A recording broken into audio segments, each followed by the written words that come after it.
नमस्कार। एक बार फिर स्वागत है आपका आर आर एस के चैनल में। देखिए हम UP TET, R TET, S TET and C TET और उसके साथ साथ अदर एग्जाम की तैयारियों के लिए हिंदी व्याकरण देख रहे हैं। और जिस एग्जाम में हिंदी व्याकरण पूछी जाती है वह सभी एग्जामों के लिए ये वीडियो आपके लिए कारगर रहेगी। ठीक है, क्योंकि मैं जो वर्णमाला का पाठ पढ़ा रहा हूँ बिल्कुल जीरो से लेके लास्ट तक का पढ़ा रहा हूँ, तो सभी एग्जामों के लिए कंपलसरी रहेगा और मुख्य रूप से टेट के लिए। ठीक, तो वर्णमाला का ये जो भाग है थर्ड पार्ट है।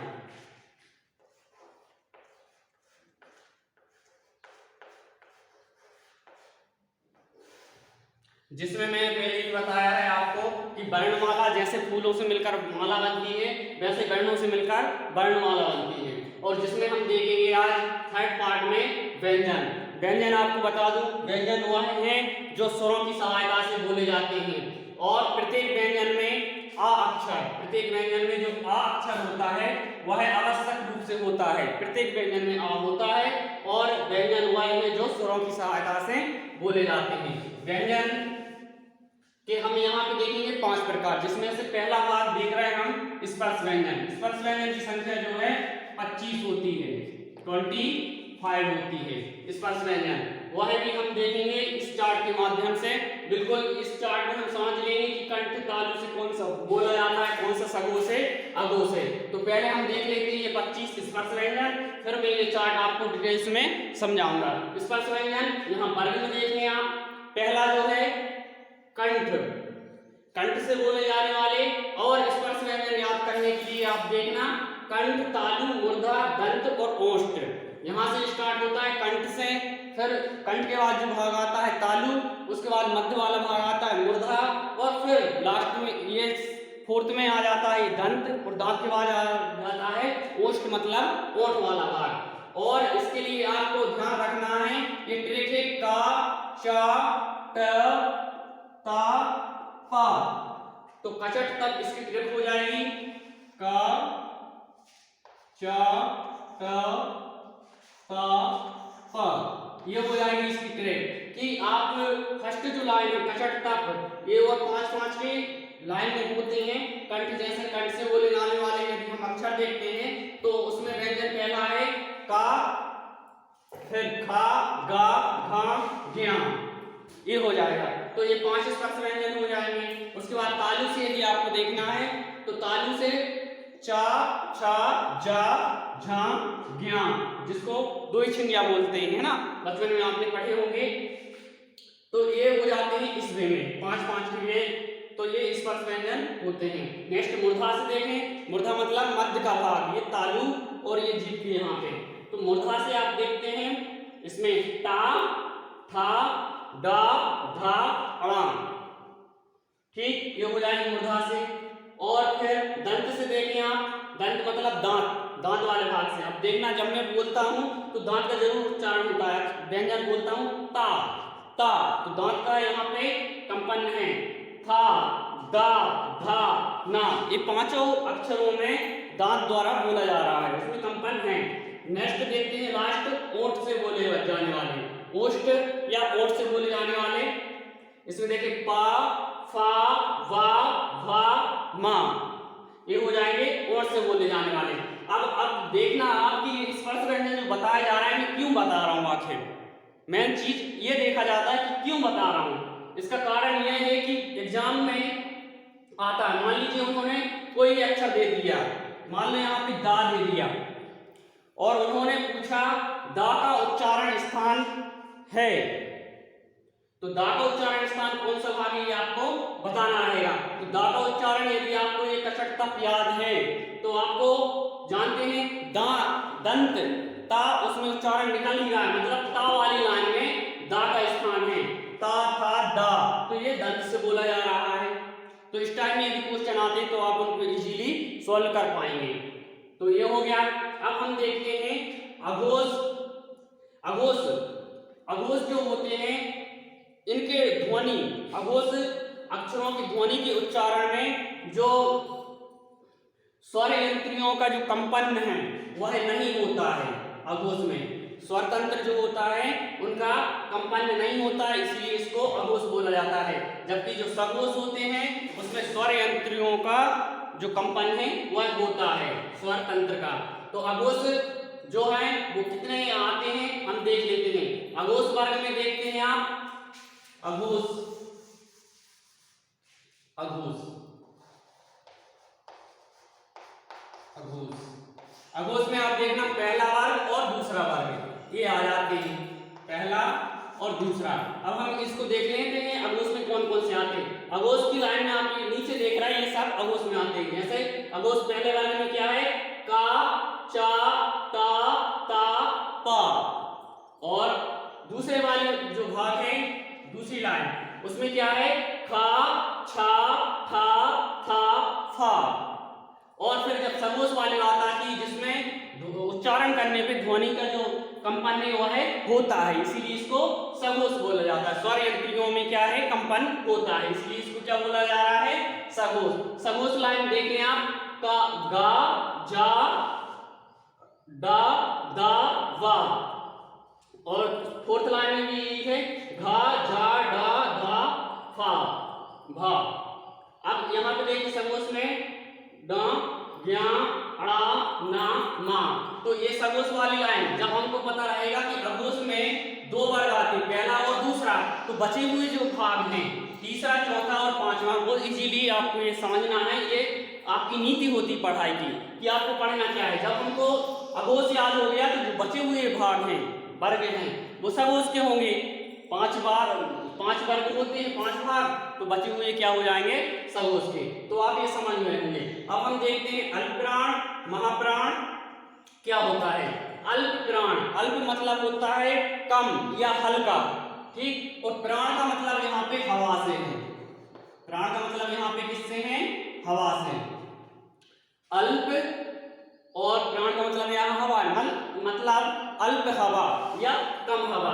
तो कम हवा जिन अक्षरों को बोलने में, जिन व्यंजनों को बोलने में निकलती है उनको अल्प प्राण में रखा गया है। जैसे अल्प प्राण का पहला भाग जो है वो का, चा, ता, ता, पा, तो ये क्या हो जाएंगे, अल्प प्राण।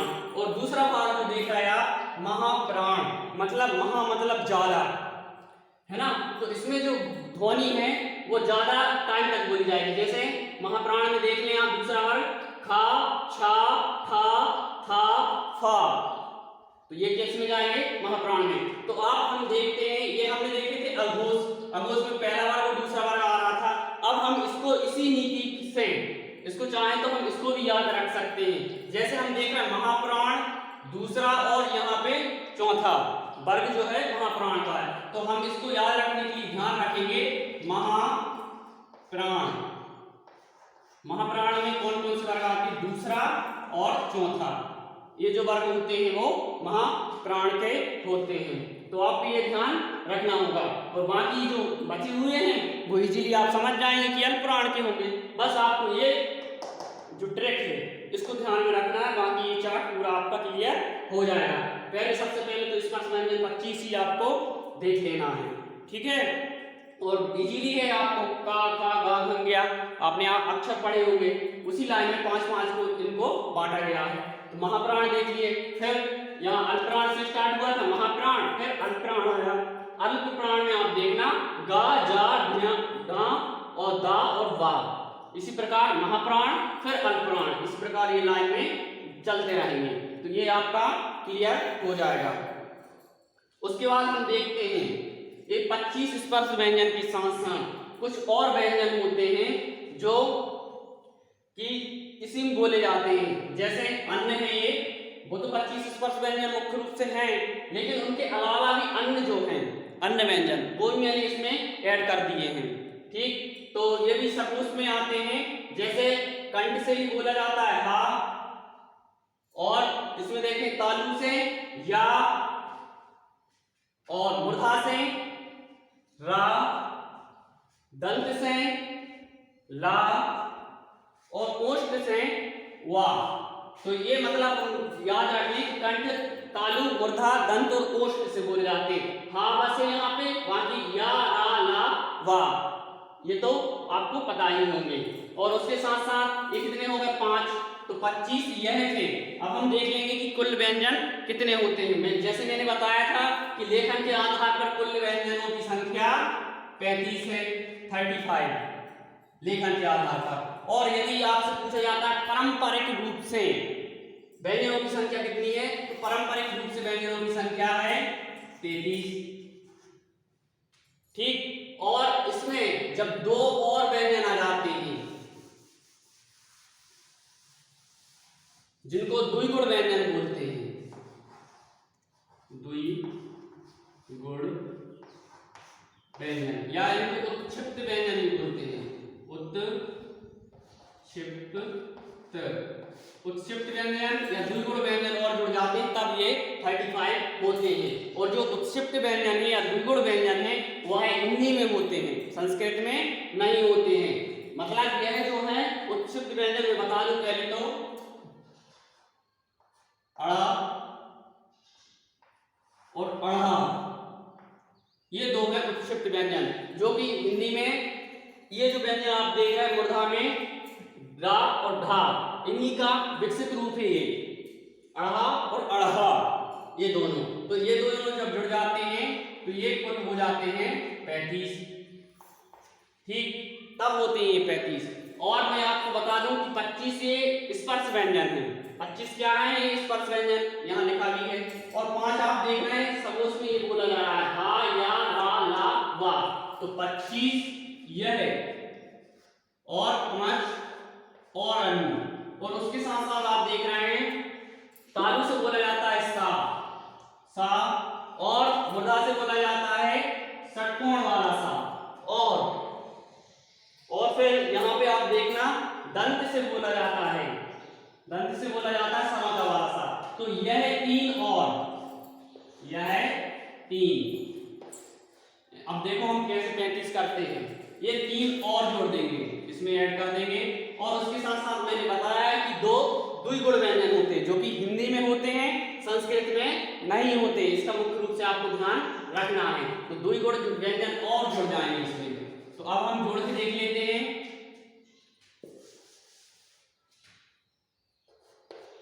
25 और 5 30, 3 33 और 2 35। जैसा कि मैंने यहाँ बताया था कि कुल व्यंजन जो होते हैं लेखन के आधार पर 35 होते हैं। और हमने उनको अलग अलग देख लिए। 5 स्पर्श व्यंजन है, 5 और अन्य स्पर्श व्यंजन है, 3 फिर जो है सा संजम वाला, षटकोण वाला और समाता वाला सा है, और उसके साथ 2 जो है द्विगुण व्यंजन। तो अब कुल व्यंजनों की संख्या कितनी हो गई 35। अब हमने ये तो देख लिए व्यंजन। ठीक, यहाँ व्यंजन वाला भाग कंप्लीट। अब हम देखते हैं स्वर, स्वर वर्ण। स्वर वर्ण जब देखते हैं तो जैसे हम व्यंजन वर्ण बोल रहे थे कंठ से, तालु से, मूर्धा से, दंत से, ओष्ठ से, तो मैंने स्वर वर्ण को भी यहीं पे ऐड कर दिया है। क्योंकि अब जो कॉम्पिटिटिव एग्जाम होते हैं उनमें क्या होता है, ऑनलाइन एग्जाम होने लगे हैं, तो पहले यहीं तक का सेंटर था कि इतना ही पूछते थे ज्यादातर कि स्पर्श व्यंजन या अल्पप्राण, महाप्राण, है ना, तो इस टाइप में ये पूछा जाता था। लेकिन अब स्वर वर्ण भी पूछे जाने लगे हैं कि स्वर वर्ण कौन सा स्वर वर्ण कंठ से बोला जाता है। मान लीजिए उन्होंने 3 स्वर्ण वर्ण दे दिए, ई दे दिया, बड़ा ई दे दिया, और ऊ दे दिया और बड़ा ऊ दे दिया, और मान लो एक और दे दिया आ, और पूछा जाता है कि कौन सा स्वर कंठ से बोला जाता है, तो आपको आ लगाना है। ये क्वेश्चन होते हैं। ठीक है, तो घुमा फिरा के पूछेंगे, लेकिन आपको कंफ्यूज नहीं होना है, बिल्कुल भी नहीं होना है। और यदि आप समझ लेते हैं, क्योंकि रटी हुई जो चीज होती है वो हमेशा याद नहीं रहती, लेकिन आप यदि समझ लेते हैं, इसको समझ के पढ़ते हैं तो वो हमेशा याद रहती है। तो हम देखते हैं अब कंठ से बोले जाने वाले स्वर्ण कौन कौन से, आ, बड़ा आ और अह, ये कंठ से बोले जाने वाले स्वर हैं। अब तालु से देख लेते हैं, तालु या तालु, इससे ई और बड़ा ई। नेक्स्ट देखें मूर्धा से बोले जाने वाला स्वर ऋषि वाला री, और दंत से बोले जाने वाला स्वर रिल। छोटा वाला है ना, और उसके साथ साथ ओष्ठ से बोले जाना। यहाँ जो ला है ये पूर्ण व्यंजन है, लेकिन ये वाला ला को स्वर और व्यंजन के मध्य में रखा जाता है, तो स्वर में भी कभी कभी दे देते हैं जब ऑप्शन नहीं रहता। मान लीजिए उन्होंने पूछा कि निम्न में से कौन सा व्यंजन दंत से बोला जाता है, तो मान लो उन्होंने दा दे दिया, नहीं दा नहीं देंगे, वो दे देते हैं मान लो का दे दिया, खा दे दिया और चा दे दिया, और उसके साथ में ये रिल दे दिया है ना, या ये ला दे दिया है। ला ले लो क्योंकि व्यंजन पूछा जा रहा है, तो जब व्यंजन पूछे तो ये ला दे दिया है, तो आपको यह ला लगाना है, और ला नहीं है, ना रहे, धा रहे, तब वो लगाना है। लेकिन जब ये स्पर्श व्यंजन नहीं रहते तो उनको भी आप लगा सकते हैं। तो ये ऑप्शन पे डिपेंड करता है कि वो पूछ क्या रहा है, किस टाइप में पूछ रहा है। ओष्ठ से बोले जाने वाले स्वर देख लें। ओष्ठ से जो बोले जाने वाले स्वर हैं ऊ और बड़ा ऊ, ये दोनों किससे बोले जाते हैं? ओष्ठ से, मतलब ओठों से बोले जाते हैं।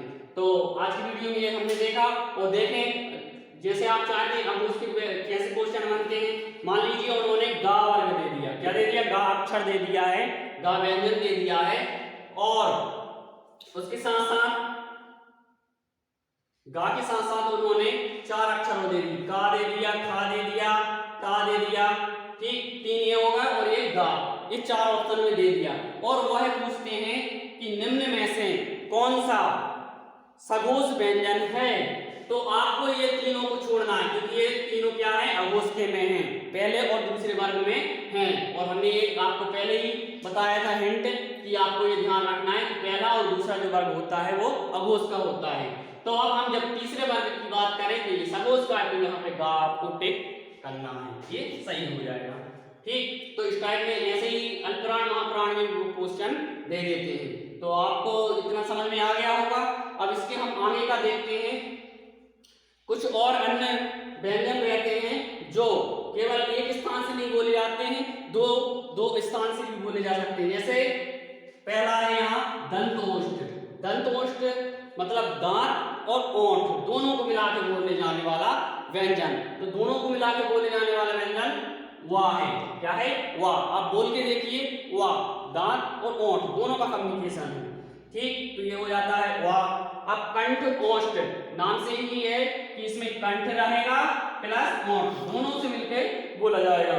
कंठ ये पहला है, और ओष्ठ जो है ओष्ठ लास्ट, दोनों को मिला के, दोनों स्थानों को मिला के जो व्यंजन अक्षर बोले जाते हैं वह देखते हैं। कंठ और ओष्ठ से बोले जाने वाले अक्षर ओ, ये वाला कंठ ओष्ठ से बोले जाने वाला औ, और कंठी ओष्ठ से बोले जाने वाला आ। अब आपको देखना है कि ये जो अर्धचांद्रबिंदी वाले अक्षर होते हैं वह अंग्रेजी के अक्षर कहलाते हैं। क्या? अंग्रेजी के, अंग्रेजी में आते हैं ये अक्षर, ठीक, तो वो होते हैं अर्धचांद्रबिंदी वाले। तो ये देख लिया। अब मान लीजिए क्वेश्चन कैसे बनते हैं आप पूछ लेते हैं। तो उसमें मान लीजिए उन्होंने दे दिया कि दंत ओष्ठ से बोले जाने वाला अक्षर निम्नलिखित में से कौन सा है, और उन्होंने ऑप्शन में दे दिया एड़ी का ए, यहाँ से एक ओ उठा लिया, औ उठा लिया, और एक बा दे दिया। तो आपसे पूछा क्या गया है? दंत और ओष्ठ से बोले जाने वाला अक्षर। तो आपका इस क्वेश्चन में ये बात सही हो जाएगा। तो क्वेश्चन जो पूछता है उसका आंसर देना है, लेकिन आंसर कब दे पाएंगे आप? जब चीजों को समझे रहेंगे आपको पता होगा कि दंत और ओष्ठ से क्या बोला जाता है, कंठोष्ठ से क्या बोला जाता है, ठीक, तभी आप आंसर सही कर पाएंगे। और इसीलिए मैंने ये चार्ट बनाया है पूरा। नेक्स्ट देखें आप, कंठ और तालु।